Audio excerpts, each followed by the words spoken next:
वो अच्छा है या बुरा। अगर वो काम बार बार करता रहता है तो वो एक पर्टिकुलर हैबिट, बिहेवियर डेवलप कर लेता है, जिसकी वजह से वो बंदा कहता है कि जी I am addicted to this problem. तो जहाँ पे बंदा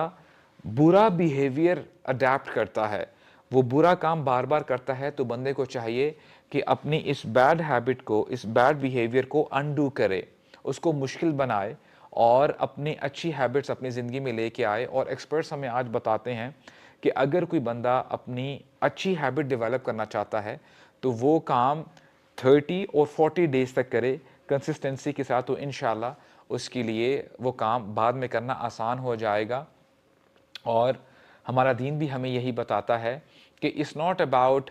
एक्यूमुलेटिंग मोर डीज। वो जितना आप करेंगे आपके लिए अच्छा है कि आप ज़्यादा से ज़्यादा नेकियां करें, लेकिन अल्लाह ताला को वो नेकियां सबसे ज़्यादा पसंद हैं,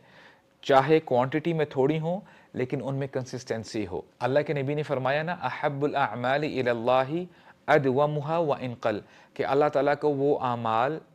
बहुत ज़्यादा पसंद हैं, क्वांटिटी में चाहे थोड़े हों लेकिन उनमें कंसिस्टेंसी हो, बंदा दवाम के साथ कंसिस्टेंसी के साथ वो काम